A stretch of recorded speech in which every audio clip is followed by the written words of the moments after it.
Hi, everyone. Welcome this evening. Feel free to turn your cameras on and say hello. We're going to be an intimate group, so you guys will all have the opportunity to ask questions and speak with Guanyu Xu and Linde Lehtinen, who we have with us here tonight. So welcome. Thank you. Great to be here. Hey, Philip. Hi, Anne. Hi, Jane and Jill. Hi. Hi, you guys. Good to see you. And we still got a few more people trickling in. But we're going to get started. So I'm going to hand things over to Michelle, our board president, to introduce us this evening. Hi, everybody. It's Michelle. Nice to see you again. My name is Michelle Branch. My pronouns are she, her, and hers, and I'm the president of the board of San Francisco Camerawork. It's June, so wishing everybody a happy Pride. And I'm excited to welcome you to San Francisco Camerawork, where we're about to hear an artist talk from Guanyu Xu. He will later engage in a Q&A with Linde Lehtinen, who is a curator at SFMOMA. At San Francisco Camerawork, our mission is to provoke discovery, experimentation, and exchange through exhibitions and experiences for all who value new ideas in photography. We also believe in understanding the views of diverse artists. As we begin our program tonight, I would like to acknowledge the original and continuing inhabitants of this land on which many of us call our home in what is now called San Francisco. And we are located on the unceded land of the Ohlone and Ramaytush peoples to whom we owe a collective debt as settlers on this land. We would be happy if you let us know where you're joining us from, its present name, and the names of the peoples who first lived there. So feel free to add that into chat where you're joining us from. As for tonight's talk, I think you're in for a real treat tonight. I've been really looking forward to this talk and conversation and learning more about this work and hearing from both Guanyu and Linde. So Linde, what I'm going to do tonight is I'm going to introduce Linde, and then she will then introduce Guanyu, who will lead us in an artist talk.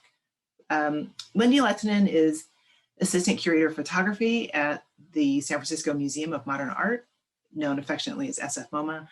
She received her bachelor's in art history from the University of Chicago and her master's and PhD in art history from University of Wisconsin-Madison, where she wrote her dissertation on American modernist photographer Paul Outerbridge.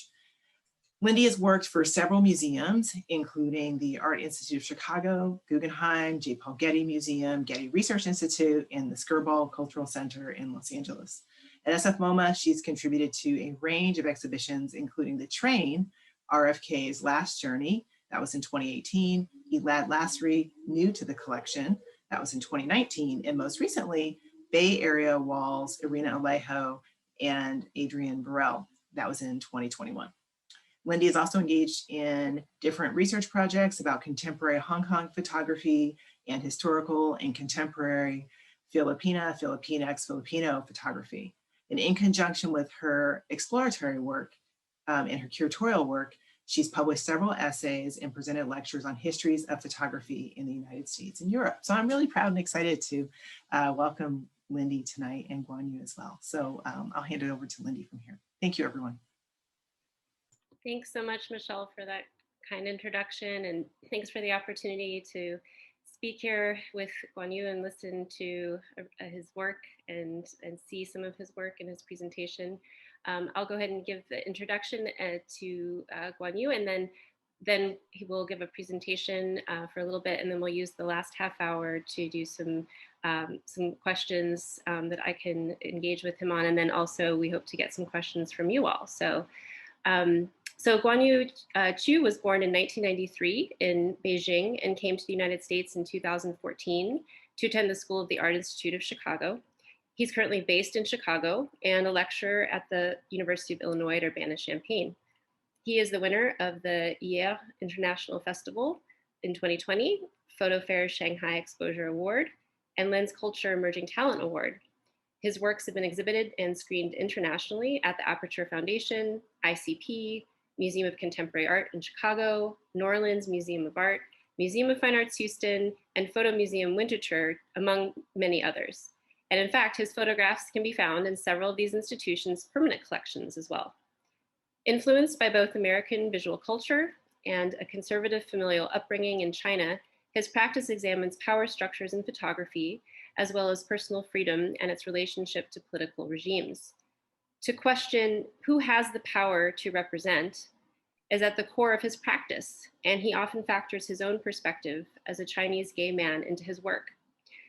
Xu states, "I migrate between mediums like photography, new media, and installation. These movements operate similarly to my displaced and fractured identity." So if that doesn't intrigue you, I want to turn it over now to Guanyu to present the range of his work. We really look forward to hearing from you. Thanks. Thank you so much, Lindy, for the soulful and warm introduction. And thank you, Michelle and Christina, for having me here with the SFC. Let me share my screen. And let me know if you are now seeing my presentation. So I'm only sharing partial of my screen, and I have two screens, so I may be talking down and up, but it should be fine. So today I want to introduce you hopefully 4 projects. So One Land to Another, Temporary Sensor Home, Complex Formation, and Resident Aliens. One Land to Another, Temporary Sensor Home, both of them are kind of finished work. I usually don't really give a hard ending of my project, but both of them are, at this stage, I'm not really working on them anymore. Both of them are photo project. And Resident Alien is another photo project that I'm actually currently working on, and hopefully I will be able to talk about it in the end.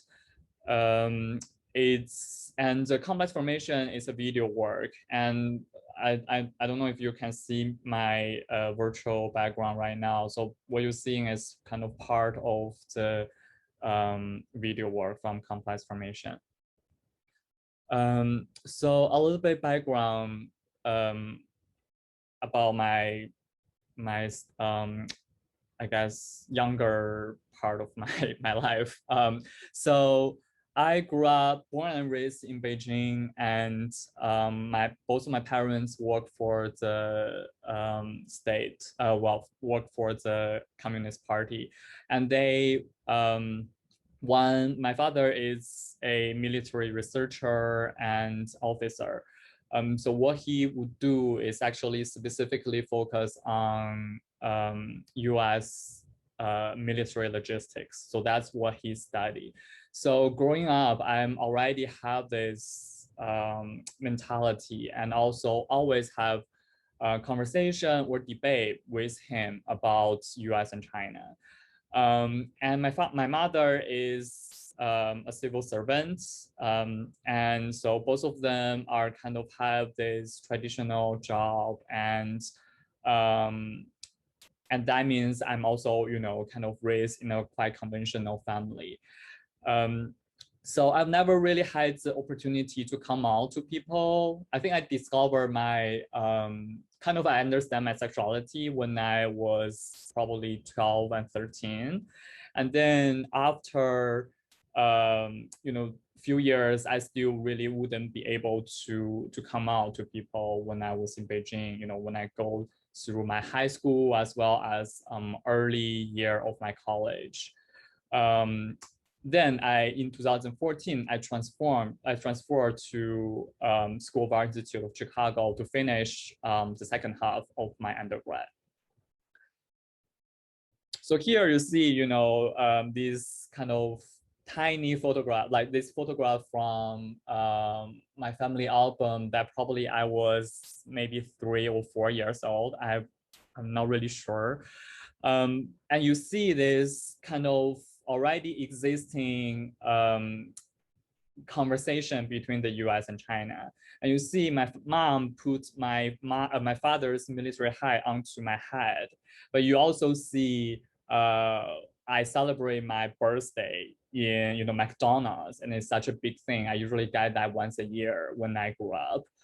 And then I have the hat on my head, but I was also doing the salute while I pay respect to my country as well as my parents.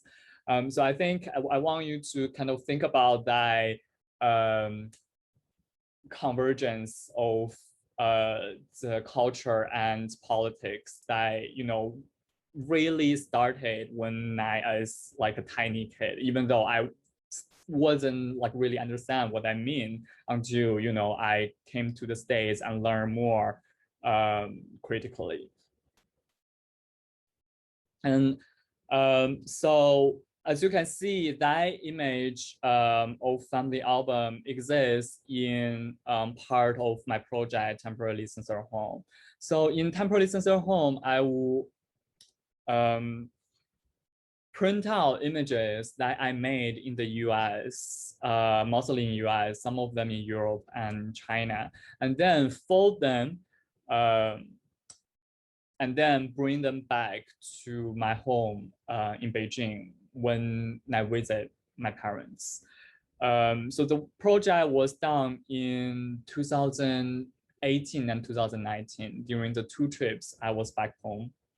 And so my parents still didn't know that I still don't know that what exactly this project is about. So they know I was doing a project at home, but they didn't really know the nature of the project, and they didn't see all the images. They didn't see the installation that I did there. So the project is this, it's many things. And as you can see, the image is layered and it's really kind of complex. Sometimes I call it installation, sometimes I just call it spatial collage. And I think it kind of works both ways. And they are these kind of a rebellious gesture that I wanted to do in this home that I grew up in. I spent most of my teenage years at. And I was really thinking about, while I grew up, I couldn't really speak about my identity. I couldn't really talk about my identity to my friends, my family. And I still really cannot really talk about that with my parents. And they are always, asking me, oh, what kind of work you are doing in the United States since we are paying you to study there. And, the tuition is like so expensive. And then most of the time, I only try to show them some landscape images I made. But actually, one part of my practice in the United States that I've been doing the past few years, that all belong to my project One Land to Another, are these portraiture with staged portrait with other gay men that I found through a gay dating app or hookup app. So these are a kind of a really long-term project that I was been doing, and you can see here like one image here, and there's another one here. So I couldn't really talk to them about this project, and I couldn't really talk about why I wanted to do this project, right? So then I was thinking, how do I show my work that I made in the US, and how do I show it in China? So I decided to put up the work temporarily in the home that I grew up with, in a way to clear the space that didn't really allow my sexuality, didn't really allow my personal freedom. So what you can see is this confliction of 2 domestic setting, right? These portraiture taken in the US with other men in their space, and then become part of the installation in my parents' home, which it's supposed to be heterosexual, heteronormative, and you have to behave certain way that doesn't, looks weird to them. And so this is what I was thinking like in the beginning. But then I started to also want to incorporate more image. Let me see. Go back to this one. So then I started to also incorporate images that I'll go to this one. I've been photographing in both US and Europe. So as you can see here, so all the image have like a little tiny detail, and I hope I can show you like each corner, like everywhere of the images. But as you can see, if you see the center of this image and the upper center, and you see here is like a little tiny collage I did. Basically, it's a protest that I went to, and it's first ever protest I've ever been to in 2016, right after the election, and it's happened in the Loop in Chicago. And here you also see another protest that was during a trip I've been to with my mother in Munich, Germany, and you see a group of people that's protest against an alt-right party in front of them.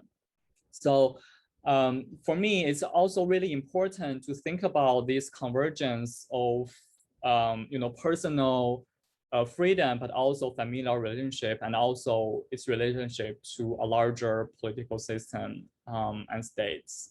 And I think that's basically come from my understanding of how my own freedom that didn't really allow to speak while I grew up in a more censored environment.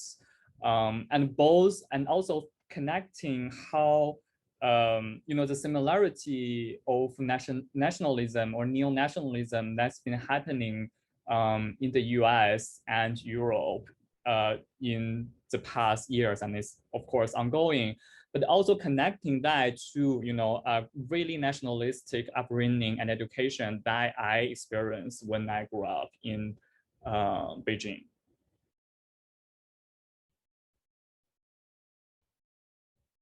So as you can see, each image is taken place in different space in my home.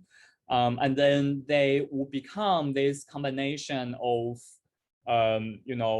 portrait with other gay men, and also, photograph I've been taking in both US and China, but also images of or magazine pages, or also torn pages that I collected since I grew up during my teenage year. And also they are specifically about US or most of Western film. Most of them are Hollywood films. And I want to show you a detail of this image. And as you can see, like, I don't know if you can recognize Clint Eastwood's, I think it was 2008, I think, movie Gran Torino. So I will, grow up and I will really absorb those Hollywood movies that, specifically portraying this white savior that's really masculine. Some of them are somehow problematic.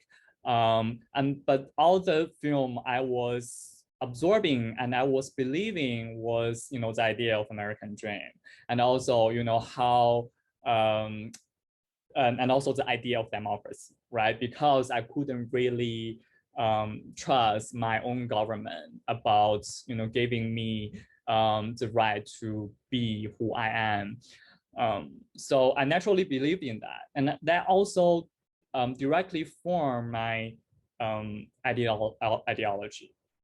And interestingly, my father always, I guess, disagree with me, and he also said, "Oh, those film are some kind of propaganda, and they are created for you to believe, and they are not what exactly the US looks like."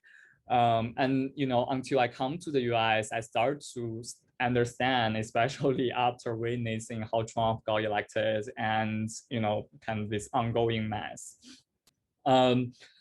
And so here you see the partial of my work, the living room, and this work is specifically really thinking about how our ideology is formed and constructed by these image culture.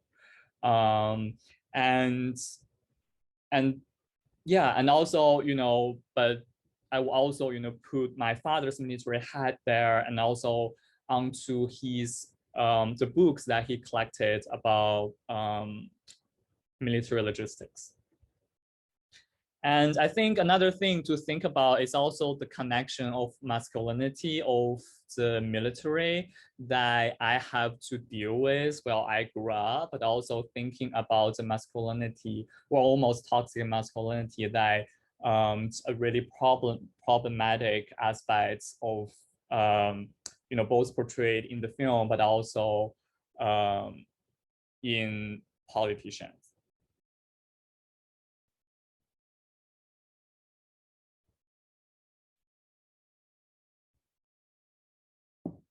So here you see my work parents' bedroom. So this is one of the earlier trip I did, but this is definitely one of the most anxious images I've ever made while I was doing that, because it's just so much of pressure I feel, but also the fear of thinking about what if my parents suddenly come back home from work and discover I lay these portraits of me and other gay men, half naked as a bed sheet on their bed, and that gesture is, it's definitely, they will now accept that. But also I was, thinking about images I took in north part of Chicago, and it says hate has no home here, and that's specifically, I think, target that's specifically put up, I think, during Trump's governance.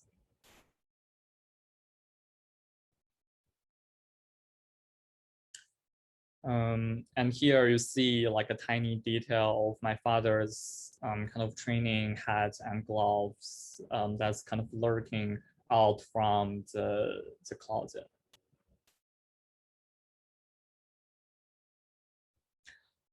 So I think now I will jump to my project one to another, and then I will come back.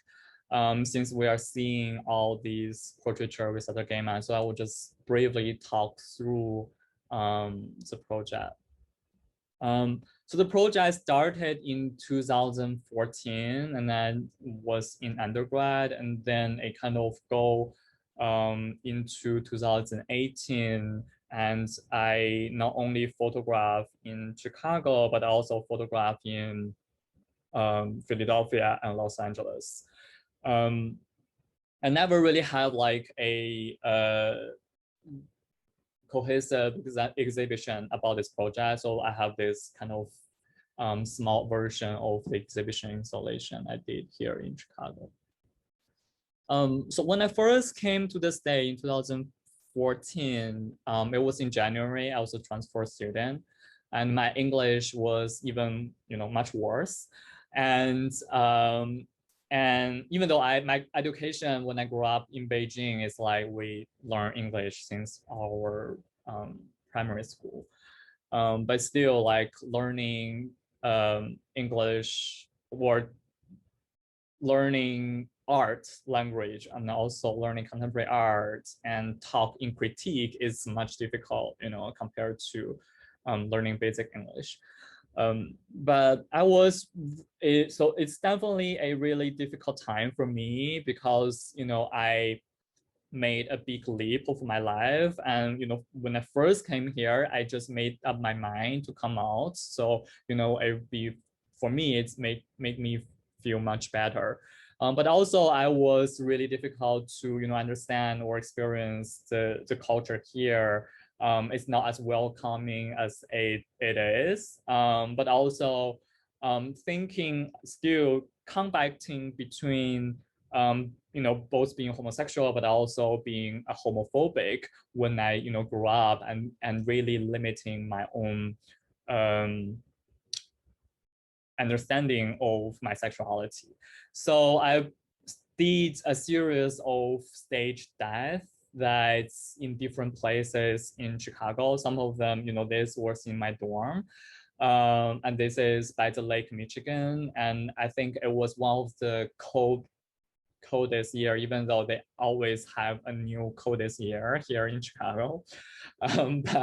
But it was really cold that year. I did this kind of quite performative, you know, self-portraiture that there's kind of physical endurance that I had to experience, but also thinking about, you know, through this staging of my own death, I can, you know, confront my own fear of my identity, both, you know, kind of a death of the old me, but also thinking about these kind of perpetual existence in media that a lot of gay people or LGBTQ people, they are you know, brutalized. So I was also, you know, combating that fear of being myself here in the States. And I was also really just making these kind of traditional landscapes and going to different places that near Chicago and really trying to understand what America, you know, what United States is. And this image was taken in San Francisco in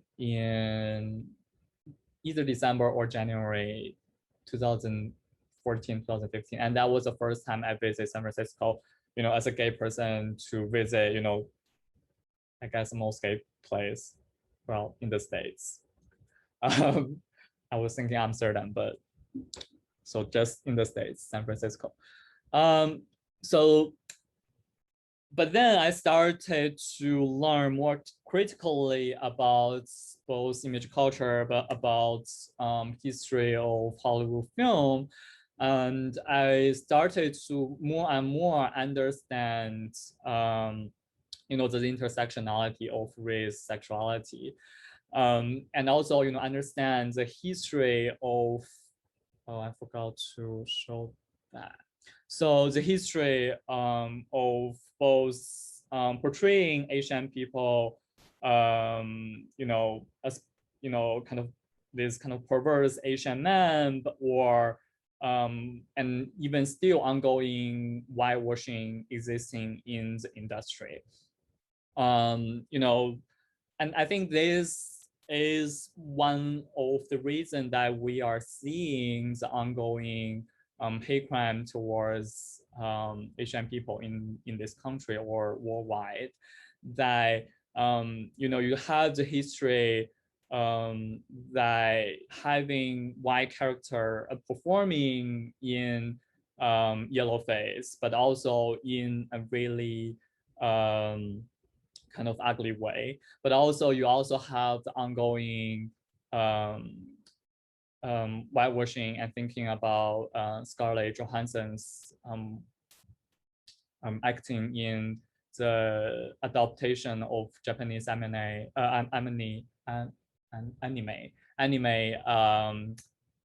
Ghost in the Shell. But also, you know, thinking about the HBO series Looking, and it also happened in San Francisco, and it's supposed to be, I guess, this Sex and the City version of gay TV shows, but didn't really portray Asian people. Probably only 2 or 3 like repeating Asian characters in the film, in the TV show. And there was none, I mean, from my recollection, there was none really important LGBTQ Asian person exist. And that specifically is, you know, again, in contrast to the history, but also ongoing portrayal of this movie. And also I, you know, watched and even loved while I was in China. So I started to create these portraits that some of them I will perform as a stereotypical kind of Asian representation, but I will also create these kind of contradictory situation, like, and I was also definitely thinking about the influence of, you know, these stage self-portrait was staged or a more kind of theatrical portrait made by, you know, Cindy Sherman, Carrie Mae Williams, Gregory Cousin, Rotimi, Fanny Coyote. So I think these are really big influence for these portraits. And as you can see, they are made really across different times. Some of them is pre-Trump, some of it's during Trump election, and they are also, you know, made in different cities.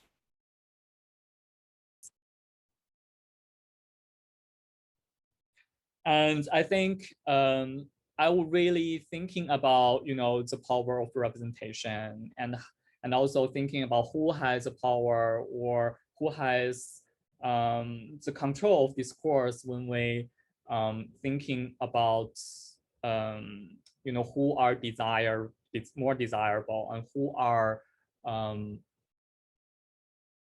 kept in the history and whose history to tell.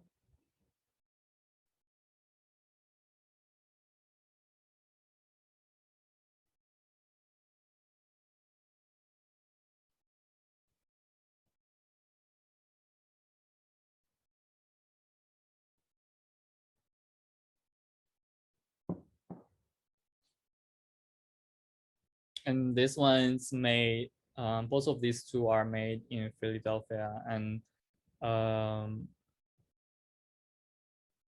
in these images specifically, we were pointing at 2 locations that we were living when we were in Philadelphia. And this one is made in Los Angeles.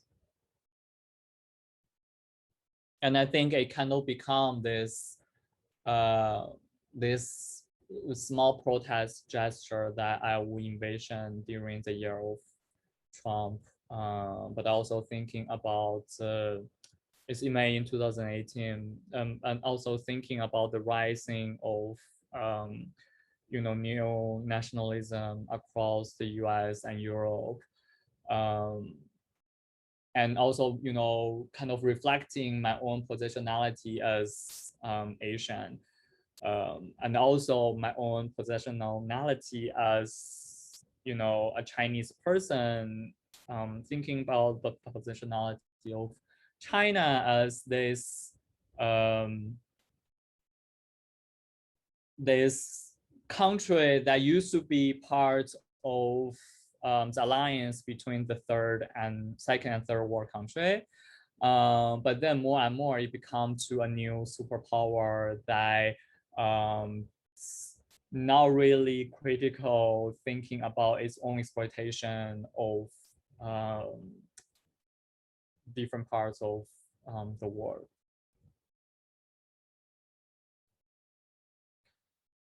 So then we go back to temporary sensor home, and so you can see the image is hanging here.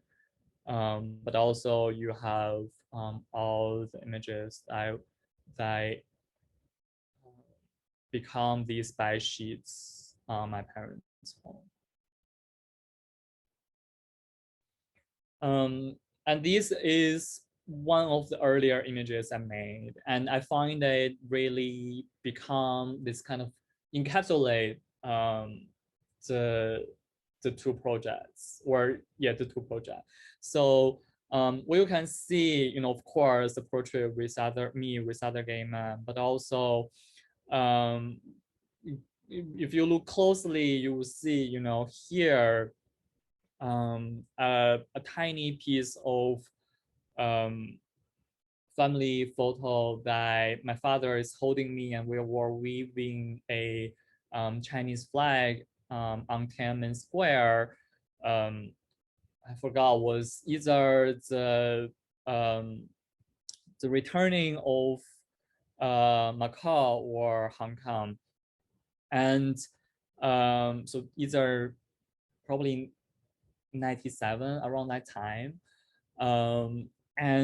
But you see, you know, my father's military hat that's again lurking here, and it's just posed in between, you know, the photograph of this display window I took in San Francisco, as well as part of the portrait from one land to another. And you see these stacks of magazines that I collected about, you know, Hollywood films, but also fashion magazine about, you know, men's fashion.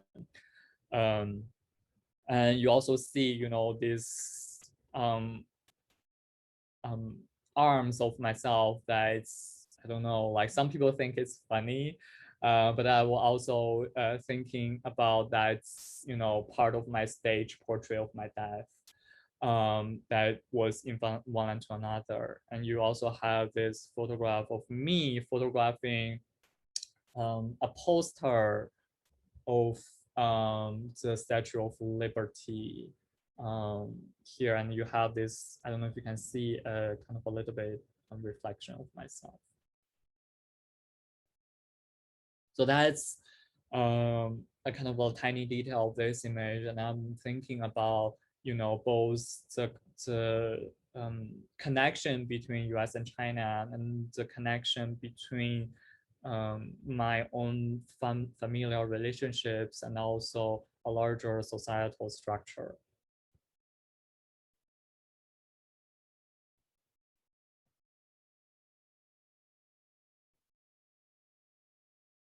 And in this image, I was really, I mean, I think overall the image, I don't know if you are, I mean, as you can see in my background, it's kind of disorienting and kind of in a quite complicated environment. But also, you know, these images, again, they are disorienting to look at, and especially if you are seeing one after one, I guess. But I think that's also part of a really important aspect of the project, is to create this sense of disorientation, specifically thinking about how you know, grew up without a culture that really allow me to understand my sexuality, and but also thinking about these my kind of contradictory position that cut between US and China, right? Like I was mostly educated here, and I have so many friends here, but I'm also, you know, of course, tied back to my home, Beijing, and especially thinking about in the past, you know, 4 or 5 years, and it's still probably ongoing, the debate between the politics between US and China is probably just going to escalating. So I was thinking to also create that experience. on the other hand, I was also really thinking about the orientation and positionality of a queer person that have to negotiate within a more kind of heteronormative space. Again, thinking about how living in this space or growing up in this space, I had to perform in a straight way, and have to navigate. If there's a rule, you have to sit by the table, or I think everyone can in different degree relate to that experience, and you have to behave certain way, for instance in church, in city hall, or you can behave another way in another space. So I'm also thinking about how space formulates our identity and our desire and ideology, and how these image are subverting, these installation are subverting that space. And these works called Facing North and Looking West. So basically this landscape photograph that you see are taken by Los Angeles. So it's seeing the Pacific Ocean, basically seeing west, but it's actually looking towards the direction of the east, China. So I was thinking about this kind of contradictory experience of direction, which of course is a construction by European men. And then but physically, if you are in the physical space of this dining room, in the apartment, you are actually facing north. So through the window, you are seeing the north. Is that the actual direction is north. So I was always thinking about this kind of weird positionality that will disorient, both mentally but also visually for the viewer. And there's this kind of recurring motif of the statue, like this tiny figurine of Chairman Mao that exists in my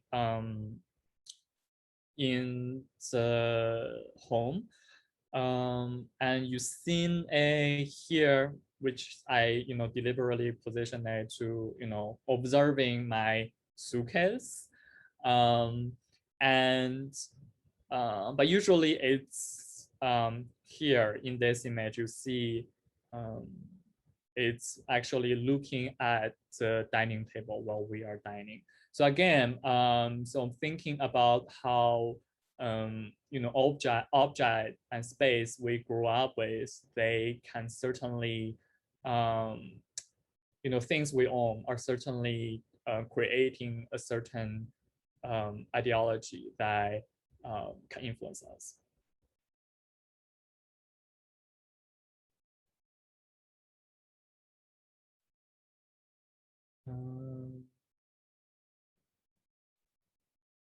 Okay. So this one is called Open Closets, and this was shot the second time in my parents' bedroom.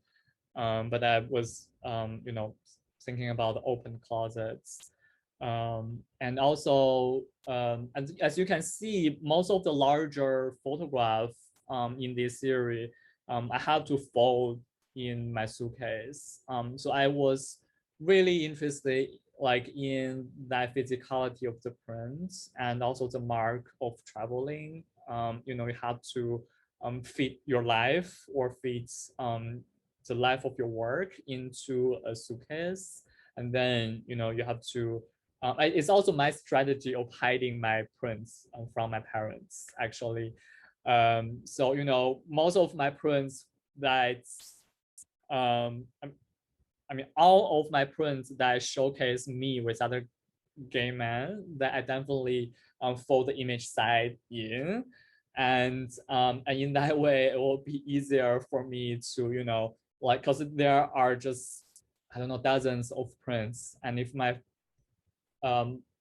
parents would go through my stuff while I, out with my friends, they probably maybe wouldn't really open them. So I was thinking about that as well. So thinking about this idea of hiding. And I think that's also similar, that gesture of hiding is similar to the collection of magazine I collected.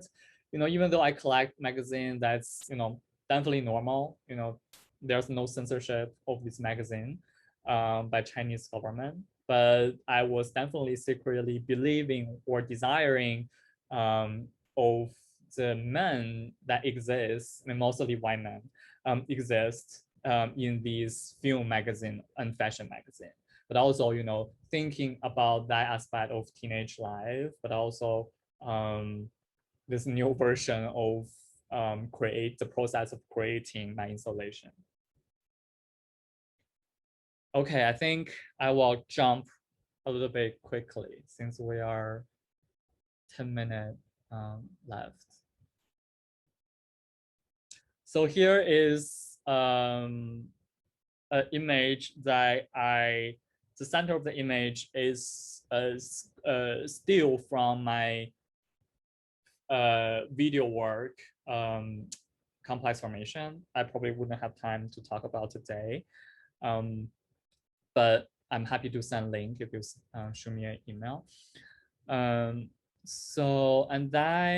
here I have a exhibition installation and had the chance to do this large kind of wallpaper mural of the work, so you can actually kind of feel like you are walking into that, and that's kind of similar to one of my other exhibition I did. Skip these. And this was another attempt during 2020, like summer in Breda Photo Festival. And it's really interesting to think about what kind of work can exhibit in which space. And I was really surprising that they're okay for me to present the work in this church or cathedral. And so what I did was creating this kind of tiny reflected box that will also reflect the architecture of the cathedral. And this was another exhibition and kind of installation I did in Philadelphia Photo Art Center. So I will jump to Rather Than Aliens. So I want to spend a little bit of time talk about this project. I think it's kind of a sister project of Temporary Censored Home. So I was this project. I started the end of 2019. So basically, I was going through the time after school that I have to figure out my visa if I want to stay here. And I applied for my artist visa in 2020, and it's really tedious process. Eventually, I prepare with my lawyer 500 pages of document to submit to prove I'm a good artist and I can stay in the US. And it's also really interesting to think about, does it mean you are an artist once you get approved by US, government? And what does it mean to be an artist? So for me, I was also thinking about the experience of immigrant that deal with different kind of visa status, and especially thinking about different transitioning experience. So I started to work with my friends, and I want to talk about this project more collectively. So I gave a little bit anonymity to these people. But as you can see, the kind of titling of work are these kind of code. I mean, it's not coded title, but So basically they are the initials and then the dates of when they came to the States for like a long-term visa, and then the date of installation I did at their home. So the project, the process of the project is basically I will go to their space to photograph their space first and thinking about their temporary existence and this constantly shifting life that they could experience, you know, both because maybe their personal economic reason or their job or even, you know, international relation, you know, specifically thinking about during the pandemic, how the travel ban exists, you know, people cannot really come back when some of people cannot really came back to the States early on. So, you know, different aspects. So I will photograph their space and also I will collect their personal photographs that they think is meaningful to them. So as you can see, there are a lot of images that exist in this work are their photographs of, you know, their loved ones, places that they call home maybe, or beautiful landscape that they visit in different part of the world. So, you know, different aspects of their life. So it's in a way a collaborative work that creates a portrait of them, but now really creating a traditional portrait of, you know, a portrait of immigrant and what, oh, this is an immigrant, look at this person, but really creating a layered and complex representation of their own you know, state of being, but also personal history.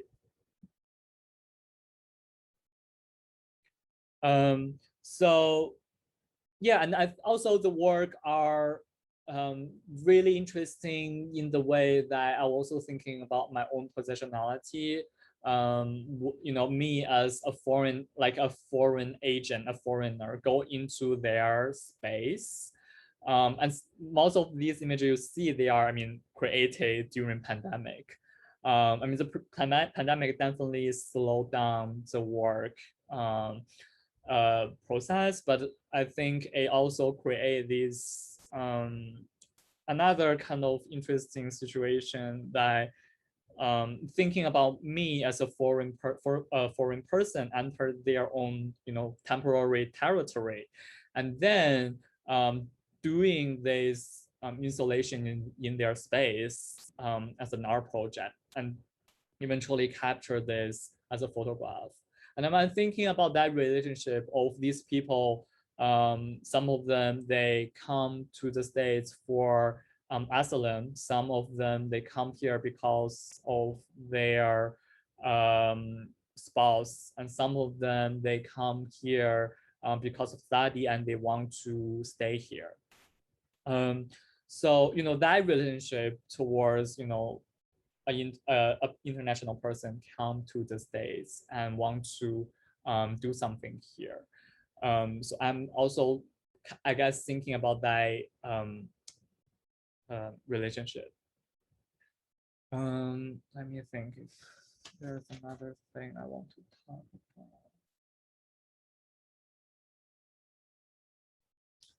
about.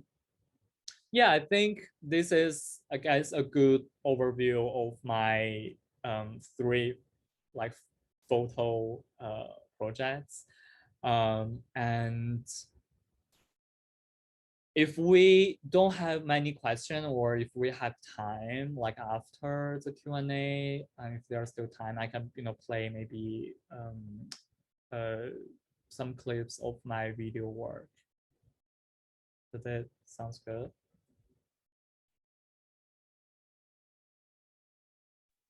Okay. So should I stop sharing, or what would be the best way to do this? Yeah, Sure. let's have you stop sharing. Thank you so much. Thank you. You. You know, I was thinking as you were going through it, this is, I mean, all these Zoom talks that we go through, your work is almost built for this because of the zoom in feature and being able to actually, you know, really concentrate on the details of your work and how you were able to really get in there for this format. It actually just builds even more in my mind. So I really appreciate that. Um, Thank you so much for taking us through all of those different series. And yeah, if we do have time, it would be great to see some of your video work. So let's see if we can have time for that. But I thought I would start maybe in a more, maybe more of the mechanics of this a little bit, because as you were zooming in, as you were showing us all of these different objects and choice of images, could you just talk us through just a little bit more about process for making these installations and, you know, time spent? You know, I'm imagining even you sort of trying to rush into your bedroom and set things up and then hurriedly put it away. And even that idea of time and what it is to build up these layers, but then also kind of have them vanish is really interesting to me. And if you could talk about that a little bit more and how that affects your process, that would be really great.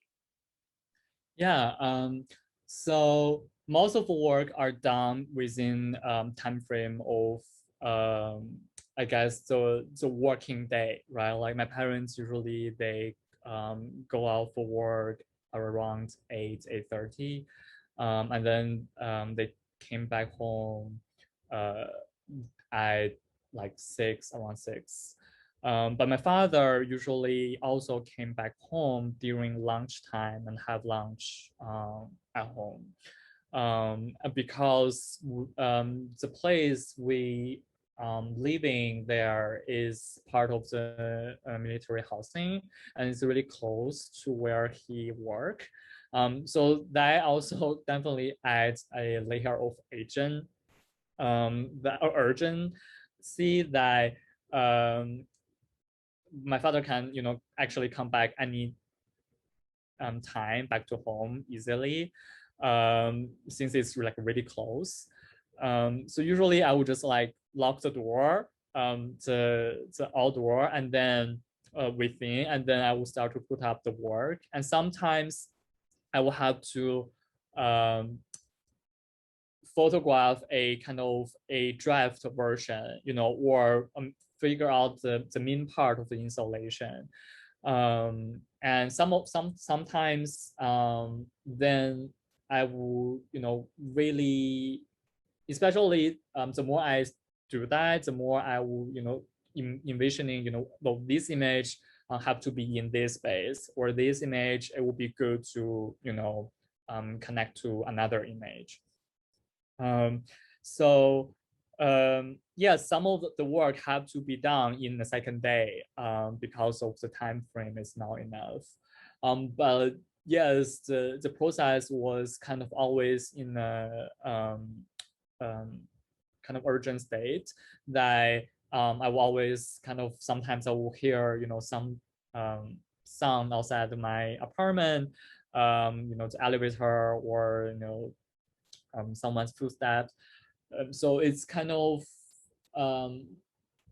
always in a rush in a way, definitely. And but I was also really interesting to think about this work as I don't know if you observe that. I think all my 3 projects kind of performative, and there's a certain performativity in this project. That they are kind of actively made for the camera, for the work. They're staged. But I was also really interested in the relationship between, you know, a lot of performance only documented by photography in history, right? And how there's this analogy of the duration of exposure become a representation of the short amount of freedom that I could express in this space. You know, eventually they are all temporal. and only exist, end up as a photograph. So I think that's also part of the work. And I find that's really interesting to me. Yeah, I mean, that was the other thing I was noticing, that it's fascinating, you know, this concept of convergence. You know, I feel like it is a convergence of many things, you know, as in terms of what you're talking about with both, you know, Chinese and American politics and even a kind of visuality, but then it's also thinking about this convergence of different forms of photography, you know, screens, actual physical prints, magazines, you know, it's the circulation of imagery. So it's really fascinating what you're doing to kind of also think of both analog and digital kind of performing in one space too. And I love that kind of sense of overlap within your work too. So the other thing too, within that, I think there's also this tension of, as you said, it's kind of the secret, the kind of hiding within your work. And I'm wondering what it means to you to actually reveal and display it, especially, you know, for instance, do you still feel like you have to hide in Beijing? You know, that's something that I'm sure is on your mind too. So how do you feel about that? Yeah, I guess there are two layers that I want to talk about. I think one is the experience of my personal experience of the space, you know, of the apartment. That I think every time I finish an installation, I feel more expressed and relieved, and also, you know, I think it's really, I guess, important for me to put up the work for myself in that space, and to act this way that, you know, to get rid of there's, you know, exhaustion there, or kind of angry feeling, and there, or the feeling of cannot really resolve from the debate between US and China in the past years, right? Like you're just seeing the politicians that didn't really do their thing, and they, you know, it's you know, that kind of angry feeling, I think is also really important for me to get rid of through, or get it out, I guess, get it out through the act of, you know, picking up the space. So I think that's really great for me to do. But yes, I think I've never actually been able to go back after the last installation I did, you know, to the 2019 early on, because of, you know, my visa, because of the pandemic. So that's certainly, I mean, I wouldn't really know what I experience when I, you know, go back again there. And I think it's definitely going to be really weird for me, because I feel I've been here for 2.5 years, and it's kind of strange. I will become a stranger, you know, to the place I grew up. When I be able to go back? But also, I guess another like aspect of the showing the work is I haven't really had the chance to show to exhibit the work, and it was actually censored last summer that was supposed to show my work in Shanghai photo fair, and yeah, that didn't happen. So, but I'm actually I will be working on a new version, I guess. As you can see, I reappropriate my work in my work. So I think I'm actually thinking about making a new work about that, and see if I can show the I guess, adapt one, but that's something I will do probably this summer. Great. No, that's so, it makes me think too about your, this idea of what you have to do to sort of shift, or, thinking about what might be censored or what you have to do to sort of work around that in some cases. I mean, I'm interested too, if you could talk a little bit more about what it means for you to queer these spaces, and what that could mean in many different ways. And is there something, a specific, text or, influence that has shaped that particular strategy? Yeah, so I think that influence come from like many things, but of course, one of the texts that I was reading when I was in a sculpture class in SIC, the professor recommended to me was Queer Phenomenology by Sarah Ahmed. So really thinking about, queer people of color have to orient their experience, orient their body within heteronormative space. So I think that really influenced my thinking, but it only took me like 2 years for me to digest that text. I read it, I think, first in 2016, and then I reread it in 2018. So to finally result in this version of work, that was definitely influenced by a lot of artists like Thomas Hirschhorn, Sarah Z, Paul Sapuya. So I think these are definitely really important. Wolfgang Tillmans, of course, and these are definitely really important influence to my practice, or specifically to this project. Yeah, but I guess for me, querying the space, like I said, it's a kind of an act of liberation of definitely for myself, but also it's my way to thinking about how to represent someone's identity, right? Like the kind of complex history of a person could have, and also, the complex potentiality that someone could experience that, this kind of I guess almost like a double bind experience for me, live in between the US and China, and also be able to critically look at the politics between the two, and how the politician, what they are doing to the LGBTQ people when they put up, their policy.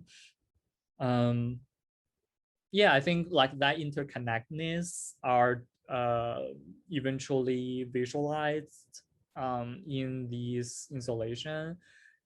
I was also really thinking about the connection and how image acts differently in relation to each other, and how their meaning are so fluid. In that way, my work made in the US, the self-portrait of me, another gay man, and then how that become something new and act differently when I put it up in a new space, in the home in Beijing, and how a photograph of a white man that came from a film, how they the magazine page, how that when they juxtapose with a photograph of me and another white man, and what would that tell in terms of how the image could really influence our desire and ideology, and how we can eventually reflect on that and also adjust that history for ourselves.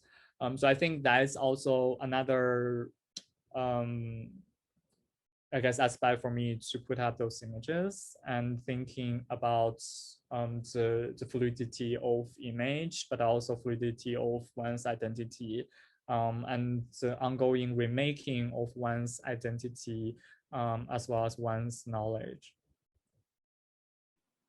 That's so well put. I mean, you know, when I think about also the scope and range of the images that it is, you're rephotographing, you're appropriating your own work, you're also appropriating others. I think it's also fascinating the way that you also have these kind of everyday images, or maybe an expectation of photographic imagery that you're also kind of integrating, like landscape, you know, and the way that you've chosen to use landscape, for example. Can you talk about that a little bit more? Is there a specific way you're thinking about that choice? Yes. So I think there are two. So they both act as, I mean, all the images, they are somehow meaningful to myself. Like, you know, for instance, the image I mentioned about the landscape of the seascape, but they, so they are kind of personally meaningful, and they act as these windows that allow the viewer to travel to different space within, you know, one image. But I think I was also really thinking about the, I guess, how do you say? I guess to thinking about how, like, what kind of art can be put up on a family home, right? Like, what's the art that safe to make, and what's the art that's difficult or challenging to make? So I was also thinking about that, and that also exists as a part of my conversation with my mom in my video complex formation. So in part of the video work, so all the video work is, I mean, there are a couple monologue in the video, but most of the video are my conversation with my mom. So in one part of the conversation, we talk about what kind of art that she think I should make. And she said, you know, make something bright, beautiful, and don't make something that have inclination or, you know, people who hurt you, you know, things like that. And that's after, you know, I talk about, you know, the art we've seen in US and Europe. You know, we go to different museums when we travel. But yeah, I think also, you know, I'm always, I mean, when I go back to home, I always debate with my father, like, about politics. And I think, like, she understands I'm this person, this like this kid that will, you know, think about this thing, and that's a kind of a dangerous, could be really dangerous for me in the situation of specifically in China. Even though sometimes I'm criticizing US. But I think overall, when I think that's also part of the thinking, you know, thinking about what kind of art I should make, and what's the art that's okay to exhibit, okay to hand home, and if the work, the installation I create can be exhibited, you know, in my home eventually, or in someone's home. And I think that's definitely going to be differently. But I think that's also in my mind, to thinking about how to challenge myself, but also creating. I think I'm already always interested in contradictory, like contradiction. So I guess most of my work, they work in a certain contradiction. They reveal a contradiction, and I don't hide contradiction, and I don't present one side of the story. So that's really important to me, and I think that, I don't know if it's influenced by my Chinese education, that we have to recite Marx's philosophy of contradiction. But even though I don't really know if I understand that correctly when when I was in high school. I'll have to read that myself. I love the idea of it. And before we get, we'll move to the questions that are in the chat, which are some good ones. I also wanted to make one last comment that, and maybe this is debatable, but that some of your work could be really considered a form of protest image, perhaps. I mean, maybe with a coded version of it, or an embedded form of protest, but that's something too that I'm noticing in your work, and I'm really intrigued by that. So we have a question in the chat, and it is about bottoming. And so the question is, I'm noticing ways you position yourself in relation to different partners. And Jose Esteban Munoz describes artist Richard Fung's work as both pornotopia and ethnotopia, that is, Asian erotics negotiate hierarchies of Orientalism and white supremacy. How are you managing or subverting the stereotype of the queer Asian male as stereotypically fragile, delicate, and submissive in your work? As you can see, I mean, I don't know if I should reshare the screen now. So I think mainly they are created in various different modes, and I always create different power relations in different image, and eventually they become this kind of group of work that really represent different power relations. And some of them, like I said, I actively directly perform as the submissive or feminine Asian stereotypes, but I will gaze back at the camera to remind the viewer who are the photographer and who are actively creating this image. And in another image, it's called Blind Massage. I mean, you can all see all the images on my website. So there are more than what I showed. The Blind Massage is another image I perform as this stereotypes of a masseuse, and I was actually personally experienced. Someone said that to me, that I look like their masseuse in a intimate setting.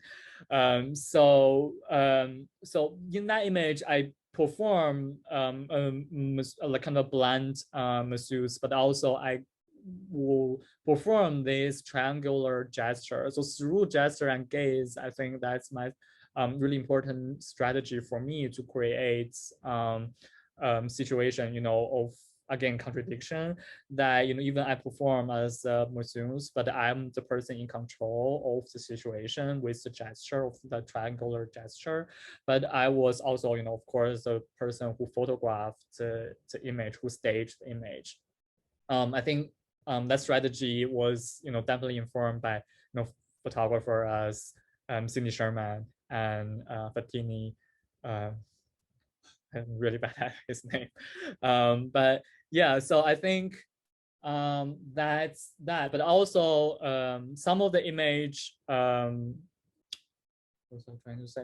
Another image I want to say was, the one called supporting character is like in a really kind of glamorous, beautiful living room. I don't even know if it's called living room, but I was actually wearing a robe from White House. So the person that I photographed with been to White House and have a robe. I think you can get a robe from White House if you live there and overnight, and so you get that robe. So I was like, oh, of course I want to wear that. And the work is called supporting characters. So I was definitely thinking about the lack of representation in all the film production, in the history of or ongoing history of Hollywood film. And I cannot really think about important Asian American politician portrayed, and it's called supporting character. And then I was also creating this kind of ambivalent situation that for the viewer, you can judge, who are the supporting character in this image. you know, does it mean if you wear a robe of White House, does that mean you are a leading character, or you know, it's for the viewer to decide. And you know, later on I will create a more kind of actively perform gesture for the camera. You know, the photograph I create called Map of the World, that we were holding.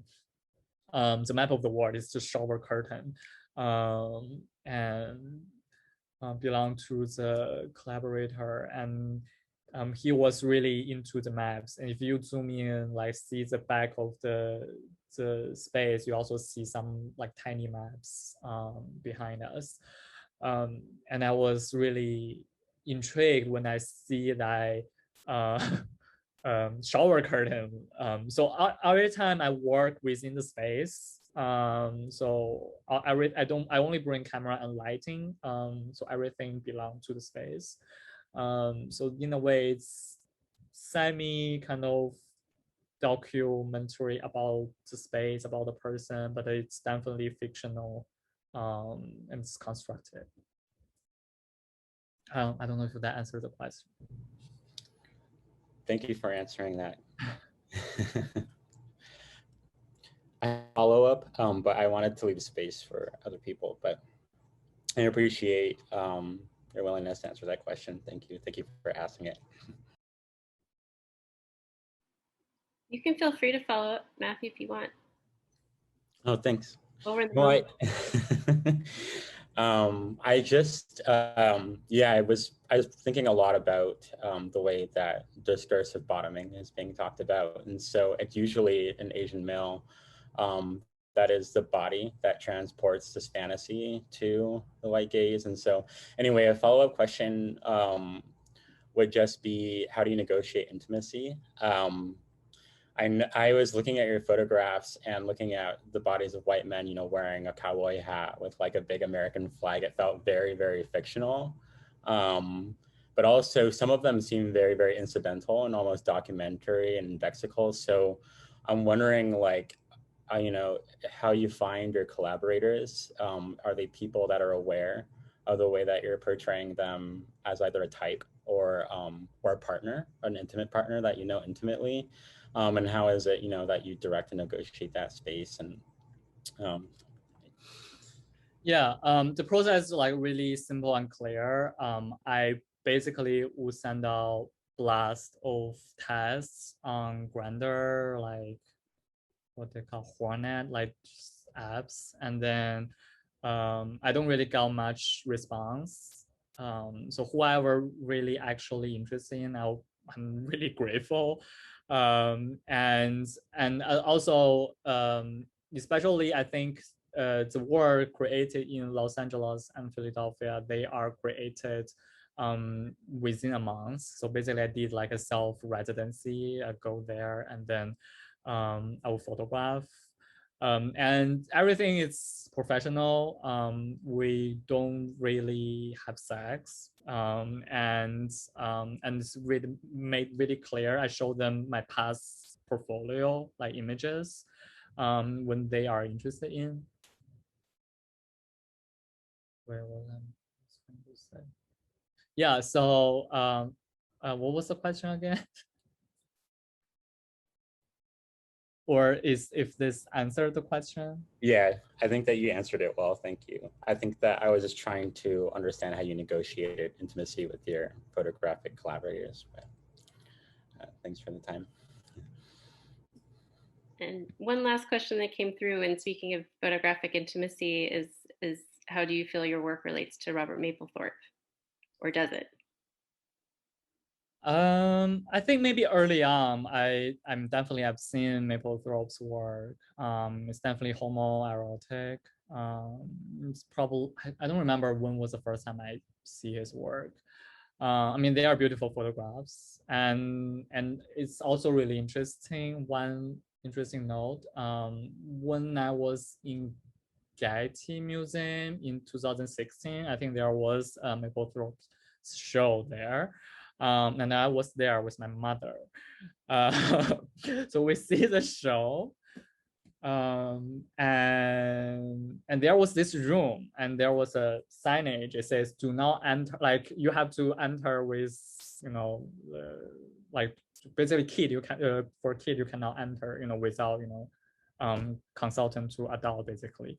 My mother doesn't really read English, and she went in, and she was kind of both, I don't know, maybe scared and angry when she came out. But I have to behave in a like calm and straight like way, that saying, "Oh, okay, you know, it's okay." And but I think that's really, I guess, like a side story. But Mapplethorpe, I don't think I relate to his work, and I think his work is the work that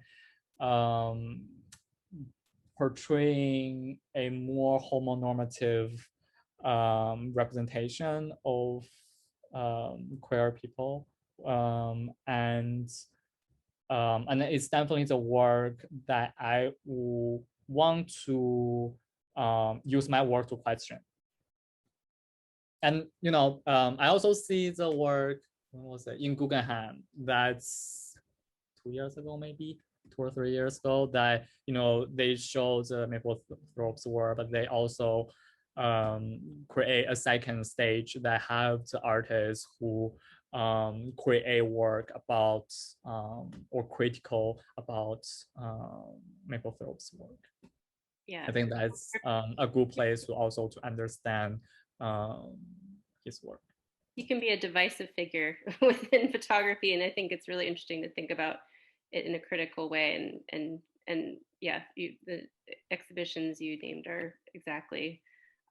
Those are good examples. Thanks for that story too. That's fascinating, actually, of your mother walking into a Mapplethorpe room. I love it. Well, I think we're at time. So I'll, but thank you, Guanyu, so much for this conversation, for your presentation. I just want to keep looking and learning from you and your work. And I'm so excited to see where it's going to go and how it will continue to evolve. It's really a pleasure to talk with you. Thank you, Linde. Thank you, everyone.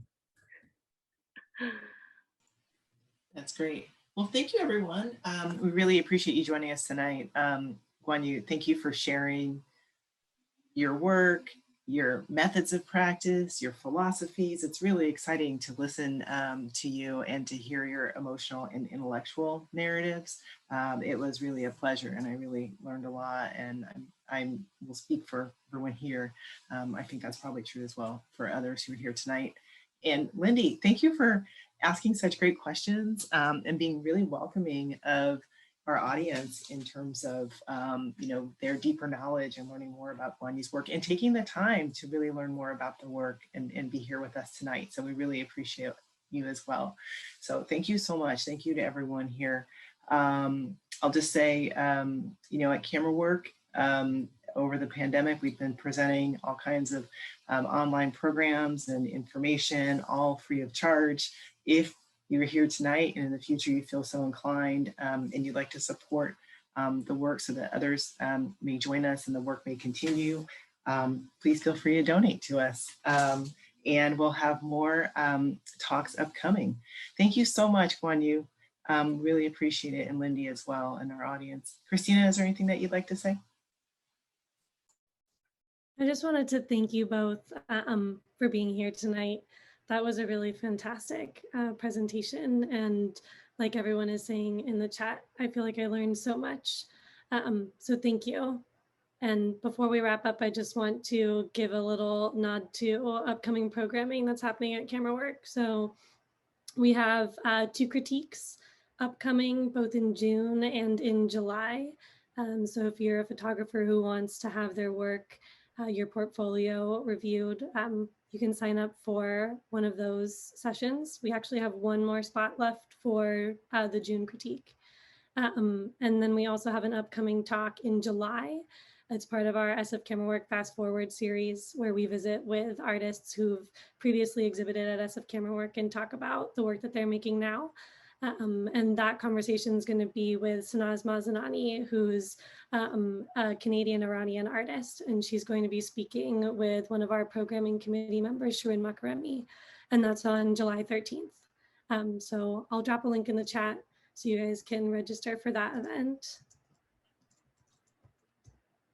And other than that, I hope to see you at future Camerawork events, and just want to thank everyone for sharing this space and tuning in tonight. And once again, thank you, Guanyu and Linde, for a really wonderful artist talk tonight. Thank you both. Thank you. Thank you. It's great. Thank you. Bye, everyone. Have a good night. Bye.